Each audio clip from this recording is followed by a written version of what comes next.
룻기서 강의 7번째 시간을 갖도록 하겠습니다. 룻기서 2장 14절에서 16절 본문 말씀이고요. 제목은 선택한 자라고 하는 제목입니다. 우리 기독교는 선택의 교리를 믿고 있는 종교죠. 우리의 첫사람 아담의 타락으로 말미암아 그의 모든 후손들은 하나님으로부터 버림받은 상태로 태어나게 되죠. 죄인으로 태어나고 영적으로 죽은 자로 태어나게 되는 겁니다. 이렇게 타락한 우리 모든 인간들은 하나님의 사랑을 받을 만한 자격도 없는 부패한 자들입니다. 그러나 하나님은 거룩하시고 의로우신 분이시죠. 인간을 죄와 비참한 자리에 그대로 버려두는 것은 당연한 일이에요. 하나님께서는 반드시 네가 죽을 것이다. 정녕 너가 죽게 될 것이다. 죄의 삭은 사망이다. 말씀한 대로 인간이 죄를 범하였기 때문에 정녕 죽는 것은 하나님께서 그 자리에 두게 하는 것은 당연하다는 거예요. 그런데 성경은 선택의 교리를 말씀해 주고 있다는 거예요. 다시 말하면 아담의 타락으로 말미암아 영원히 죽을 수밖에 없는 우리 인간들 중에서 하나님께서 창세 전에 자기의 사람들을 무조건적으로 택하셨다라고 하는 거예요. 그게 우리 기독교 교리입니다. 하나님께서는 그의 권위와 능력으로 모든 사람을 다 구원하실 수도 있었고 모든 사람을 다 버릴 수도 있었지만 하나님의 구원의 길에서 제외시키는 길을 하나님이 하셨다는 거죠. 물론 이 선택은 하나님의 자신의 목적과 사랑에 의한 것이지 어떤 선택받은 자의 현재나 미래의 어떤 모습이나 성품을 보고 행한 것이 아니라는 거예요. 그러므로 이 선택은 전적으로 하나님의 주권에 의해서 이루어진 겁니다.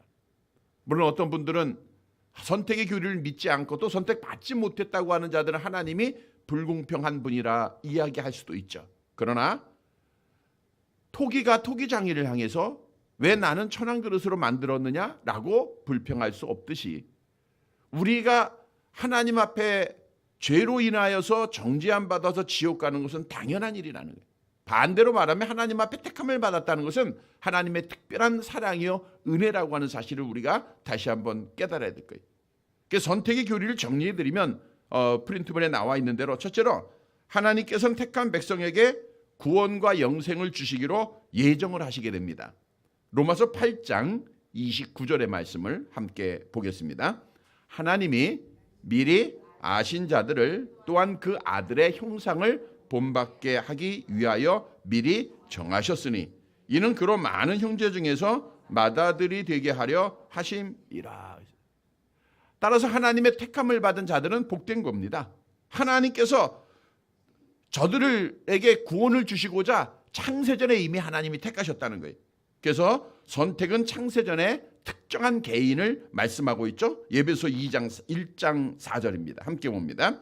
곧 창세전에 그리스도 안에서 우리를 택하사 우리로 사랑 안에서 그 앞에 거룩하고 흠이 없게 하시려고. 그러니까 하나님의 선택은 창세기 1장 1절이 시작되기 전 창세전에 이미 하나님께서 우리를 아시고 미리 아신다 그랬잖아요. 하나님은 전능하신 분이니까요. 그리고 우리를 하나님의 자녀로 택하셨다는 거예요.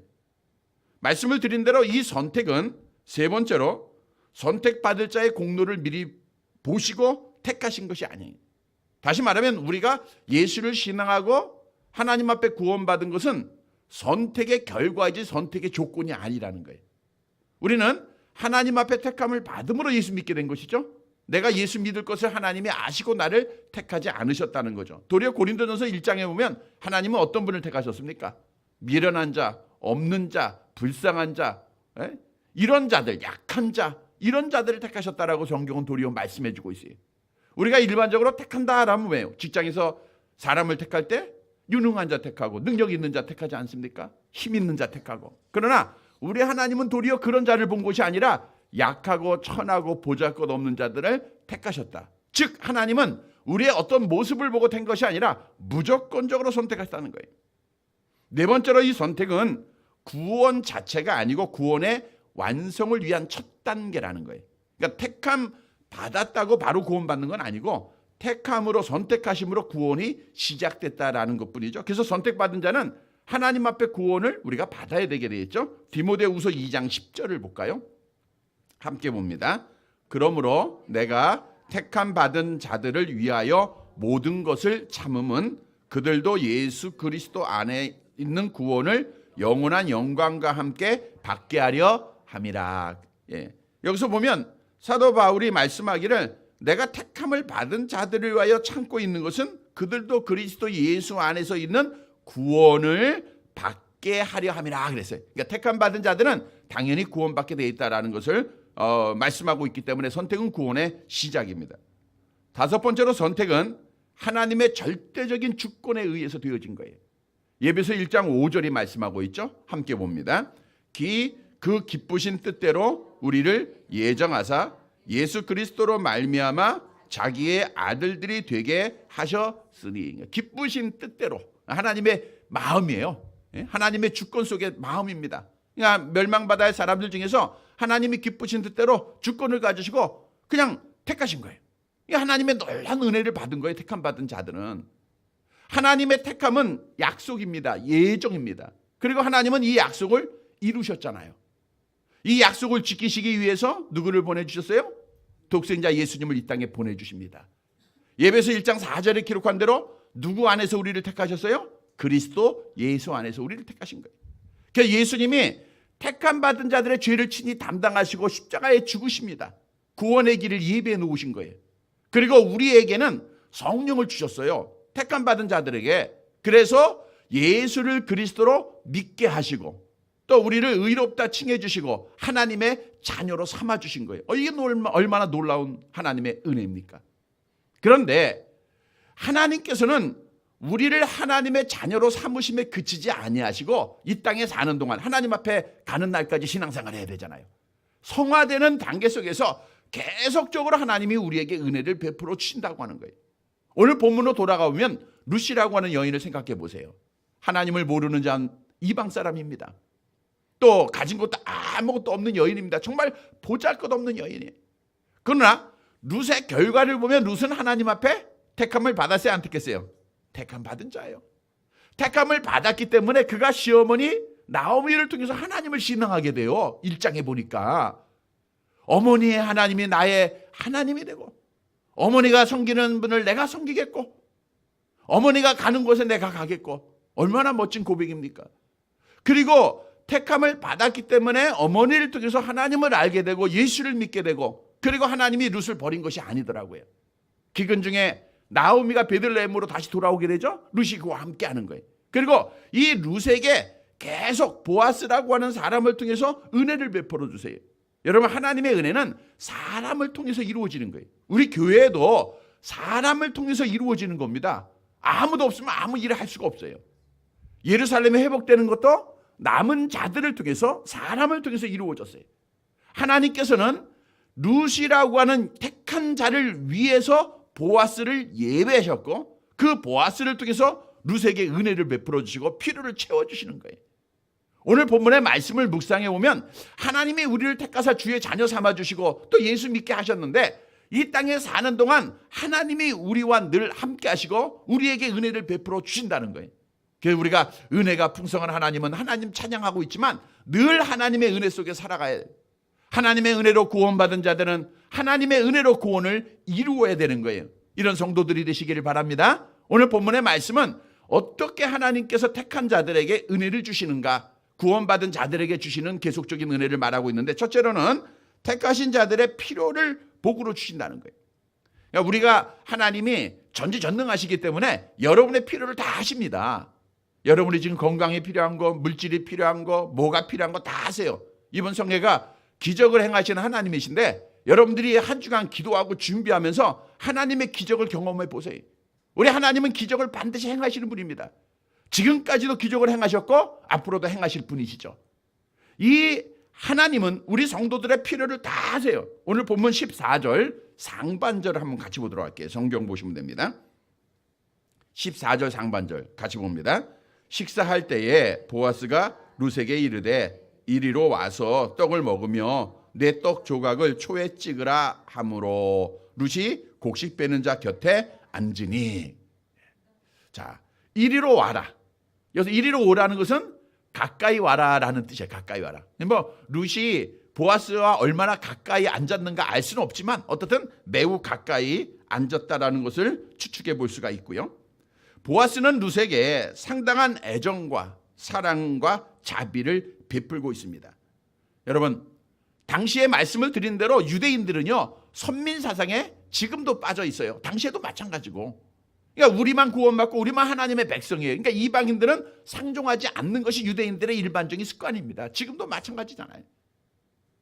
그럼에도 불구하고 이 보아스는 유대인임에도 불구하고 그 모압 여인, 이방 그 하찮은 여인입니다. 이 여인을 무시하지 아니하고 그에게 사랑을 베풀고 관심을 가졌다는 거예요.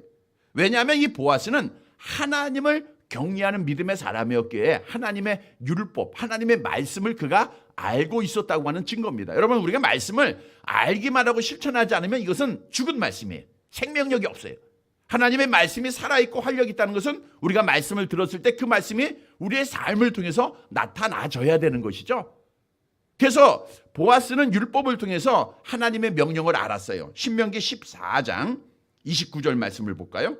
함께 봅니다. 너희 중에 분깃이나 기업이 없는 레위인과 내 성중에 거류하는 객과 및 고아와 과부들이 와서 먹고 배부르게 하라. 그리하면 내 하나님 여호와께서 내 손으로 하는 범사에 내게 복을 주시리라.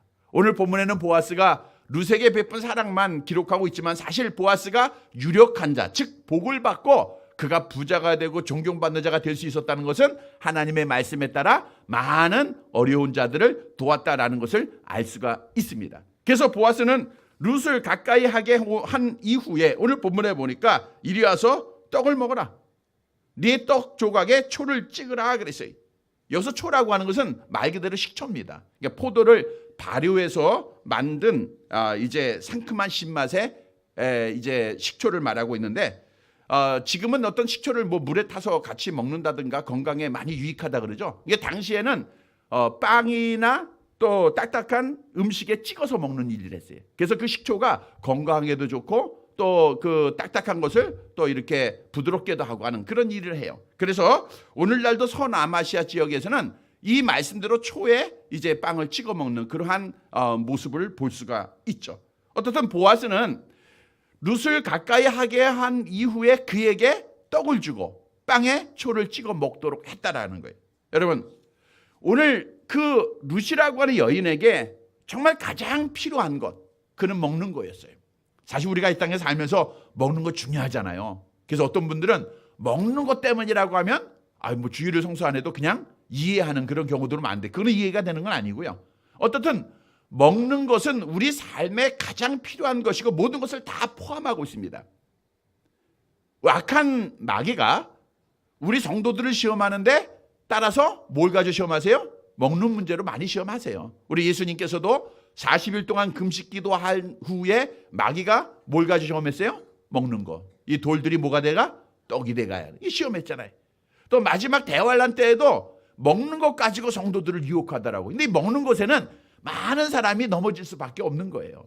사실 룻이라고 하는 여인도 어머니의 믿음을 따라 오긴 왔지만 먹을 것이 있습니까? 뭐가 있습니까? 빈털털이 아무것도 없는 거예요.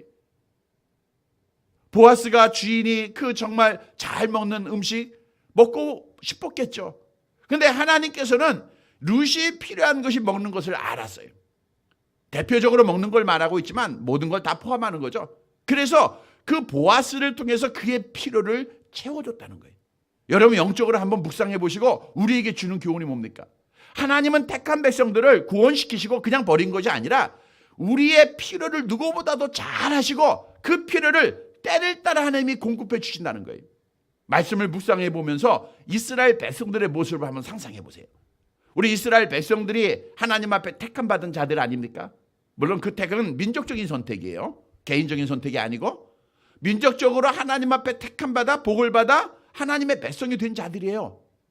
저들이 애굽에서 노예 생활하고 그들이 구원이 필요할 때 하나님이 아시고 약속대로 그들을 구원해 주시더라고요. 홍해를 건너야 할 때는 건너게 하세요. 40년 광야 생활 중에서 저들의 필요가 얼마나 많았습니까? 목이 마를 때는 반석에서 뭘 줘요? 물을 주시고 쓴물을 달게 하시고, 배가 고플 때는 뭘 주세요? 만나를 주시고, 또 고기 먹고 싶다 하니까 뭘 주세요? 메추라기 주시고. 그러니까 때를 따라 필요대로 하나님이 채워주세요. 구름 기둥으로 불 기둥으로 저희들을 지키시고 인도해 주셨다는 거예요. 이 말씀을 쭉 보면 오늘 루시라고 하는 여인이 필요한 부분을 하나님의 은혜로 채워줬다는 것을 우리가 볼 수가 있는 거예요. 여러분, 따라서 우리 성도들은 이 땅에 사는 동안 하나님의 사랑을 받은 자들입니다. 어느 누구보다도 지난주 저녁에도 말씀을 드린 대로 먹고 마시고 있는 것 때문에 우리가 하나님의 의의를 구하지 못하는 어리석은 자가 되지 말아야 돼요.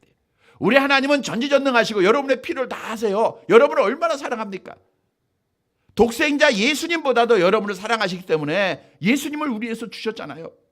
그러니까 여러분들이 잘되고 여러분들이 건강하고 여러분들이 복받고 여러분이 평안하기를 누구보다도 원하는 분이 예수님이세요. 여러분, 이 예수님을 우리가 신앙한다고 하면 우리는 이 예수님을 온전히 신뢰하고 예수님으로부터 공급함을 받아야 돼요. 솔로몬이라고 하는 사람은 왕이 되고 잠언서의 지혜를 기록할 때 이렇게 기도했다라고 고백한 말씀이 있죠. 잠언서 30장 8절과 9절 말씀 함께 봅니다. 곧 헛된 것과 거짓말을 내게서 멀리 하옵시며 나를 가난하게도 마옵시고 부하게도 마옵시고 오직 필요한 양식으로 나를 먹이시옵소서. 혹 내가 배불러서 하나님을 모른다 여호와가 누구냐 할까 하오며 혹 내가 가난하여 도둑질하고 내 하나님의 이름을 욕되게 할까 두려워함이니이다. 아마 모든 분들이 원하는 기도일 거예요. 오늘날도 너무나 많은 부 때문에 하나님 모르고 하나님 떠난 자들이 얼마나 많았습니까? 그것은 물질이 그들에게 화가 된 거예요. 복이 아닙니다. 정말 만족함이 복이에요. 지금 필요를 채워가는 게 하나님의 은혜라는 거예요. 성도 여러분, 하나님께서는 룻이 먹을 것이 필요할 때 먹을 것을 채워줬어요. 그에게 안식이 필요할 때 보아스를 통해서 쉼을 줬습니다. 사실 하루 종일 땡볕에 일하다가 보아스가 불러가지고 밥을 먹게 했다는 것은 그에게 평안과 안식도 줬다는 거예요. 필요한 거예요. 하나님은 여러분의 필요를 무엇보다도 아시고 여러분을 영적으로 구원하신 그 하나님은 여러분의 육신의 삶의 성화 과정 속에서 필요를 다 채워주신다는 분이에요. 우리는 이 하나님을 신앙하면서 솔로몬처럼 우리가 하나님 앞에 필요를 구해서 정말 하나님 앞에 날마다 지금까지도 공급함을 받으시지 앞으로도 공급함을 받고 하나님의 은혜에 늘 감사하는 살아가는 성도들이 되시기를 간절히 바랍니다. 두 번째로 하나님은 택하신 자에게 풍족하게 복을 주신다는 거예요. 필요를 채워줄 뿐만 아니라 풍족하게 넘치게 하신다는 거죠. 14절 하반절 말씀을 볼까요? 아까 못 읽은 분만 읽으세요. 같이 읽습니다. 그가 볶은 곡식을 주매 룻이 배불리 먹고 남았더라는 거예요. 그가 볶은 곡식을 줘요. 이 볶은 곡식은 고대 근동에서 일반적인 음식입니다. 우리가 그 다윗의 아버지가 다윗을 형들이 전쟁에 나갔을 때 이제 면회하러 보내잖아요. 그때 보낼 때 뭘 싸서 보냈냐면 볶은 곡식을 싸서 줬어요. 그것이 이제 귀한 음식이죠. 좋은 음식입니다. 그래서 볶은 곡식을 그에게 줬다라는 것을 보세요. 자, 보아스가 룻을 초청하고 룻을 오게 하고 그리고 볶은 곡식을 줍니다. 근데 룻이 오늘 본문에 보니까 배불리 먹었더라 이렇게 말씀하지 않고 배불리 먹고 어떻게 됐어요? 남았더라는 거예요. 그러니까 정말 배불리 먹고 충분히 먹고 그리고 남도록 했다는 거예요. 남도록. 이 말씀을 영적으로 보면 우리 하나님이 우리의 필요를 채워주세요. 채워주시는데 풍족하게 은혜를 주신다는 거예요. 그러니까 은혜가 풍성하신 하나님이 맞더라고요. 여러분, 우리의 삶을 돌아보면 하나님의 은혜가 풍성했잖아요. 풍성한 은혜 속에 우리가 지금도 살아가고 있는 겁니다. 하나님은 필요를 채워주실 뿐만 아니라 하나님의 사람들이 잘되고 풍성하고 번영하기를 원하시는 거예요. 아브라함이 이제 하나님의 말씀을 의지하고 고향을 떠납니다. 창세기 12장에서. 근데 13장에 딱 와보니까 기근을 당해요. 고향을 떠나고 아는 사람 없고 기근 당하니까 어떻게 했어요? 살아야 되잖아요. 그래서 애굽으로 내려가게 돼요. 죄를 범하는 거죠. 어떻든 기도하지 않고 하나님의 인도하심 따라받지 않으면 애굽으로 내려가게 됩니다. 애굽으로 내려가면 실패하게 되고 또 우리가 죄를 범하게 돼 있어요. 그래서 아브라함이 자기의 아내를 누이라고 거짓말하고 또 위험한 일까지 처하는 그런 상황도 맞이하게 되잖아요. 그럼에도 불구하고 아브라함은 하나님 앞에 택함을 받았어요, 안 택했어요? 택함 받은 자잖아요. 믿음의 조상으로. 그러니까 하나님이 어떻게 했습니까? 창세기 13장 2절에 애굽에서 나올 때 이렇게 복을 주시더라고요. 함께 봅니다. 아브라함에게 가축과 은과 금이 풍부하였더라. 풍부하였더라. 그의 아들 이삭도 마찬가지입니다. 이삭도 광야 생활 중에 기근을 당해요. 먹을 것이 없어서 블레셋으로 내려가게 돼요. 그리고 거기서 농사를 짓는데요. 하나님이 하나님의 택한 백성에게 얼마나 많은 복을 주셨는가? 창세기 26장 12절과 13절을 볼까요? 함께 봅니다. 이삭이 그 땅에서 농사하여 그 해에 100배나 얻었고 여호와께서 복을 주심으로 그 사람이 창대하고 왕성하여 마침내 거부가 되었다. 그랬어요. 100배 복을 줬어요. 오늘도 식사 후에 우리 권사님들 얘기하는데 요즘은 농사 짓는 들이 많아서 하나님이 비를 주니까 잘 되더라 그러더라고요. 물 뿌리는 거고 다르대요. 우리가 아무리 물을 갖다 뿌려도 하나님이 비 한 번 주면 그게 농사가 잘 되는 거예요. 그러니까 이삭이 100배나 얻었다는 것은 하나님이 복을 주셨다는 거예요. 하나님의 택한 자였기에. 그러니까 하나님의 택한 자들에게 하나님이 이렇게 복을 주세요. 또 그의 아들 보세요. 야곱이죠. 아브라함, 이삭, 야곱으로 갑니다. 야곱이 형 에서의 미움을 받아서 어디로 도망갑니까? 외삼촌 라반의 집에 가잖아요. 몇 년 동안 있었죠? 20년 동안 있어요. 20년 동안 있다가 고향으로 이제 돌아가야 되는데 그 외삼촌 라반이 자꾸만 약속을 어겨요. 성경에 보니까 몇 번을 어겼다 그랬어요? 예? 요즘은 성경을 가까이 하지 않고 또 창세기 읽은 지가 너무 오래됐죠? 몇 번 어기게 되죠? 3번, 5번, 7번. 몇 번입니까? 몇 번 어기게 돼요? 중간이 좋겠죠? 5번. 10번이에요, 10번. 10번을 어기게 됩니다, 10번. 근데 10번을 어기는데 창세기 31장에 보면 하나님이 라반이 복을 막으려고 해요. 근데 하나님이 그를 해치지 못하도록 지켜주실 뿐만 아니라 그에게 복을 주시는데요. 이제 라반이 자꾸만 변합니다. 자, 점 있는 것만 내 짐승이 되라. 근데 새끼가 나면 전부 점이 있는 거예요. 얼룩 무늬가 있는 것은 내 짐승이 되라. 바꿔요. 그 다음부터는 새끼가 나는 게 전부 얼룩무늬예요. 그러니까 이 이삭이 또 이삭의 아들 야곱이 하나님 앞에 놀라운 복을 받을 수밖에 없어요. 그래서 그가 외삼촌 라반의 집을 떠나올 때 그의 소유가 풍성했다. 하나님이 이렇게 넘치도록 복을 주셨다는 거예요. 여러분 마찬가지입니다. 하나님은 지금까지 우리가 하나님의 은혜를 잊고 사서 그렇지 정말 뒤돌아보면요. 하나님의 은혜가 너무나도 놀랍잖아요. 풍성했잖아요. 디모데전서 6장 17절 18절. 따라서 우리는 하나님에게 소망을 가져야 돼요. 같이 봅니다. 내가 이 세대에서 부한 자들을 명하여 마음을 높이지 말고 정함이 없는 재물에 소망을 두지 말고 오직 우리에게 모든 것을 후히 주사 누리게 하시는 하나님께 두며 선한 일을 행하고 선한 사업을 많이 하고 나누어 주기를 좋아하고 너그러운 자가 되게 하라. 그래서 여러분 왜 하나님이 우리에게 지금까지 풍성한 은혜를 주셨는가? 복을 주셨는가를 말씀해 주고 있잖아요. 내가 너에게 은혜를 후히 줬다는 거예요. 이것은 먼저는 하나님께 소망을 두라는 거예요. 우리 하나님이 함께해야 복 받으니까 하나님 앞에만 소망을 두라는 거예요. 또 선한 사업 많이 하라고. 선한 사업. 우리가 하나님께서 주신 복을 가지고 나의 어떤 유익, 내 자녀들에 대한 어떤 그 유익만을 구하지 말고 선한 사업, 하나님의 말씀에 따라 굳이 하는 일, 이런 일을 하려고 하나님이 줬다는 거예요. 그리고 너그러운 자가 되라는 거예요. 너그러운 자. 하나님께서 우리에게 풍성한 은혜를 주신 목적입니다. 여러분 우리 하나님은 풍성한 대로 우리 쓸 것을 채워주세요. 성도 여러분 우리가 룻이 먹고 남았다라고 하는 이 말씀을 기억하고 우리 하나님은 나에게 풍성한 은혜를 지금도 베푸시고 앞으로도 베풀어 주실 거예요. 따라서 우리는 하나님께 소망을 두고 선한 사업하고 그리고 너그러운 마음으로 우리 하나님을 잘 섬기는 사랑하는 성도들이 되시기를 간절히 바랍니다.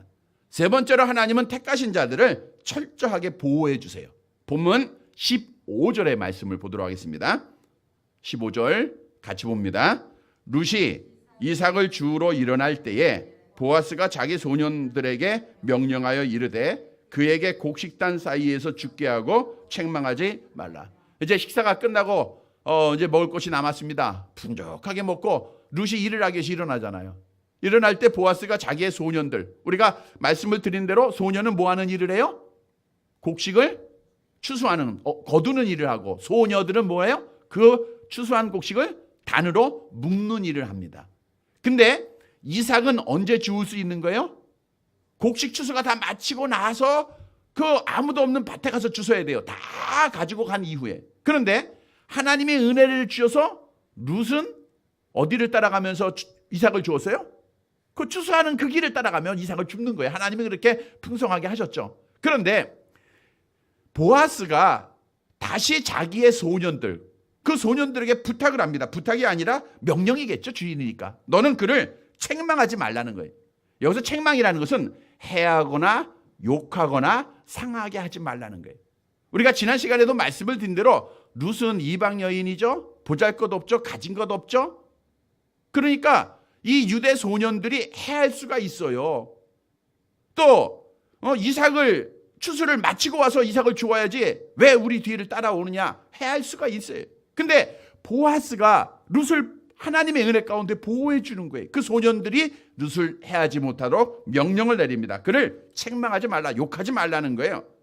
뿐만 아니라 16절 말씀 보세요. 16절 같이 봅니다.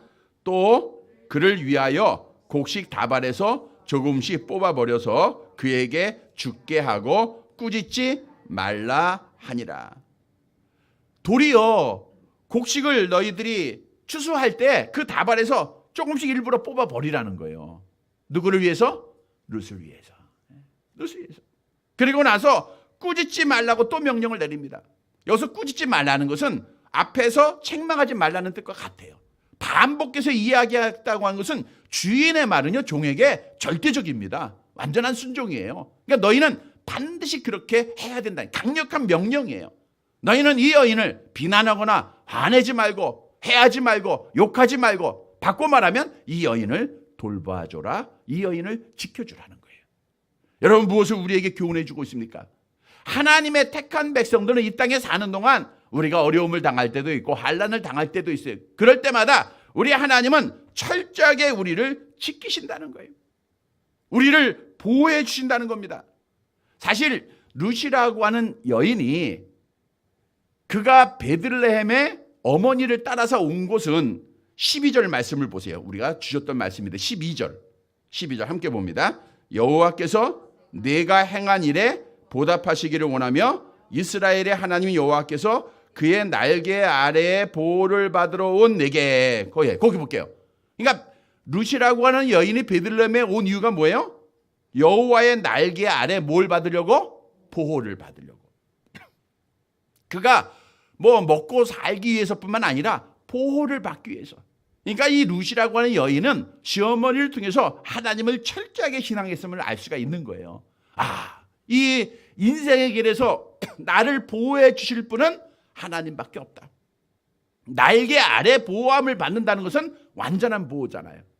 그러니까 보호를 받기 위해서 왔는데 하나님은 누구를 통해서 룻을 보호해 주시는 거예요? 보아스를 통해서. 보아스를 통해서 룻을 보호해 준 거예요. 따라서 오늘 본문의 말씀은 하나님이 택한 백성들은 우리가 하나님이 이 땅에서 어떤 어려움을 당해도 철저하고 완전하게 날개 아래 보호해 주신다는 거예요. 여러분, 우리가 정말 이 세상을 살아가는 동안에 우리에게 도움이 될 자가 누굽니까? 우리를 도와주고 우리를 지켜줄 분이 누구예요? 우리가 시편 121편 잘 아는 말씀이 있죠? 2절 말씀입니다. 121편 2절. 내가 산을 향하여 눈을 들리라. 나의 도움이 어디에서 올꼬. 2절 같이 봅니다. 나의 도움은 천지를 지으신 여호와에게서로다. 나의 도움은 천지를 지으신 여호와. 여기서 도움이라는 것은 전쟁 중에 어려움에 처한 아군에게 군사 그 물자를 공급해 주는 도움을 말하고 있어요. 여러분, 전쟁 중에 물자가 공급되지 않으면 군인 전체가 다 죽는 거예요. 그러니까 여기서 돕는다는 것은 살려준다라고 하는 의미예요. 그러니까 하나님이 우리의 도움자라는 것은 우리의 필요를 채워주고 우리를 철저하게 살려준다라고 하는 그런 의미를 가지고 있는 거예요. 여러분, 따라서 우리는 그 천지를 지으신 여호와 하나님을 온전히 의지하는 자가 돼야 돼. 그분만이 우리의 방패가 되시고 우리의 도움자가 되세요. 다윗이라고 하는 사람이 많은 어려움을 겪었잖아요.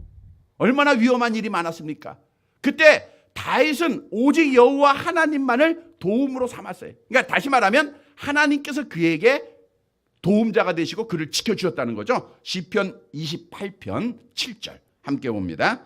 여호와는 나의 힘과 나의 방패이시니 내 마음이 그를 의지하여 도움을 얻었도다. 그러므로 내 마음이 크게 기뻐하며 내 노래로 그를 찬송하리로다. 그래서 우리는 나의 도움자가 여호와 하나님이니까 우리는 누구를 의지해야 돼요? 하나님을 의지해야 돼요. 지금까지 하나님께서 우리를 얼마나 지켜주셨습니까? 위험한 일들 가운데, 사고 가운데 하나님께서 우리 지켜줬잖아요. 하나님이 지키셨으니까 우리는 하나님을 의지하는 것은 당연한 거예요. 내가 사망의 음침한 골짜기로 다닐지라도 해를 두려워하지 않을 것은 주께서 나와 함께 하심이라 그랬어요. 그래서 우리는 여호와 하나님을 의지해야 되겠죠. 시편 20편 7절입니다. 함께 봅니다. 어떤 사람은 병거, 어떤 사람은 말을 의지하나 우리는 여호와 우리 하나님의 이름을 자랑한다. 여기서 하나님의 이름을 자랑한다. 하나님을 우리가 자랑한다, 의지한다라는 거예요. 여러분, 세상 사람들은 어려운 일이 있으면 세상을 의지해요. 자기를 의지합니다. 그러나 이것은 다 헛것이에요. 하나님이 모든 위험한 일들 가운데 우리를 지켜줬어요. 그러니까 우리는 늘 하나님만 바라보고 의지하면 되는 거예요. 사고 가운데도 지켜줬잖아요. 그러니까 선영이도 누구를 의지하면 돼? 하나님만 의지하면 되는 거예요. 그죠? 우리 권사님이 기적을 써내려니까 그거 기적하셨더라고. 그러니까 어려운 일이에요. 그러나 하나님이 지켜줬잖아요. 그러니까 하나님만 의지하면 되는 거예요. 앞으로 더 하나님 의지하라는 거예요. 그러니까 하나님은 어떻든 날개 아래 우리를 보호해 주세요. 성도 여러분, 오늘 본문의 말씀을 타서 하나님은 보아스를 예비하시고 하나님을 신앙했던 룻을 구원시키시고 그가 이 땅의 육신의 삶 속에서 어려운 많은 문제를 겪을 수밖에 없어요. 이방 여인이었기 때문에, 없는 자였기 때문에. 그럼에도 불구하고 하나님은 철저하게 그를 지키시고 보호해 주셨습니다. 그의 날개 아래서. 하나님은 우리를 오늘도 그 날개 아래 품어주고 계세요. 따라서 우리는 하나님만 의지하고 하나님만 바라보면서 신앙을 잘 지켜서 하나님의 보호 속에 날마다 평안히 거하는 사랑하는 성도들이 되시기를 간절히 바랍니다. 말씀을 정리해 드리겠습니다. 여러분, 하나님은 선택을 창세전에 하셨습니다. 이게 우리 기독교의 예정인데 이거는 성경이 말씀하고 있기 때문에 믿는 거예요. 하나님은 창세전에 여러분을 하나님의 자녀로 그리스도 예수 안에서 예정하시고 선택하시고 그 약속을 지키셨어요. 그리고 이제는 그 약속을 또 이루어 가세요. 하루하루. 약속을 지켰다고 하는 것은 우리를 영생의 복을 주셨다는 거, 예수를 믿게 함으로 우리의 영혼을 하나님과 교제하게 하셨다라는 뜻이겠죠. 그런데 약속의 완성은 영원하잖아요. 구원의 완성은 아직 그 길이 남아있어요. 성화되는 과정 속에서도 하나님이 꼭 함께 하신다는 거예요. 오늘 본문의 말씀은 룻이라고 하는 여인이 이제 베들레헴에 가요. 거기서 하나님이 그를 구원하시고 어떻게 그를 지켜주셨는가, 어떻게 그에게 복을 주셨는가, 은혜 주셨는가를 말씀해 주고 있는 거예요. 성도 여러분, 하나님은 하나님의 택한 자들의 필요를 아시고 하나님이 날마다 채워주십니다. 또한 하나님은 그 은혜를 풍성하게 하세요. 그리고 모든 위험으로부터 철저하고 안전하게 지켜주십니다. 어디 갈 때까지요? 천국 갈 때까지. 지난 주일에 그런 말씀 드렸죠? 우리 예수님이라는 설교 제목이었잖아요. 예수님이 오른손으로 나를 어떻게 해요? 붙잡고 말씀으로 보호하시고 천국까지 인도하시는 거예요. 그러니까 우리는 주 안에서 안전합니다. 주 안에서 편안해야 된다는 거예요. 오늘도 설교 시간에 예수를 본 자는 마음에 평안함이 있다 그랬잖아요. 하나님이 지켜주시니까. 사랑하는 성도 여러분, 우리는 하나님의 약속대로 구원받은 자입니다. 또 구원의 완성을 향하여 지금 가는 자들이에요. 우리 하나님이 나의 필요를 채워주시고 은혜를 풍성히 내려주시고 하나님이 날개 아래 나를 품어주고 있다고 하는 확실한 믿음을 가지고 주만 의지하면서 주만 바라보면서 하나님의 공급하심으로 날마다 주께 영광 돌리는 사랑하는 성도들이 되시기를 주님의 이름으로 간절히 바랍니다. 하나님 아버지, 은혜를 감사드립니다. 죄악으로 죽어야 마땅할 저희들을 특별히 사랑하시사 창세전에 하나님의 자녀로 선택해 주시고 하나님의 은혜로 예수 그리스도를 믿게 하심으로 하나님의 자녀되는 권세를 허락해 주신 것 진실로 감사를 드립니다. 오늘도 그 은혜 가운데 아침부터 저녁까지 나와 하나님을 찬양하고 예배하게 하시니 감사를 드립니다. 하나님, 우리 하나님이 우리를 구원하셨을 뿐만 아니라 또 구원에 완성하는 성화의 여정 속에서도 우리를 늘 인도하시고 은혜 가운데 주님께서 보살펴 주심을 말씀을 통해서 다시 한번 깨닫게 하시니 감사를 드립니다. 우리 하나님은 전지전능하심으로 나의 필요를 잊게 하시고 채우시며 풍족하게 하시고 날개 아래 나를 품어 주고 있다라고 하는 사실을 다시 한번 확신하고 우리가 그 여호와를 의지하고 여호와를 바라보면서 여호와만 신앙하면서 믿음을 끝까지 잘 지켜 하나님 앞에 영광 돌리고 복받는 사랑하는 성도들 되어지게 하옵소서.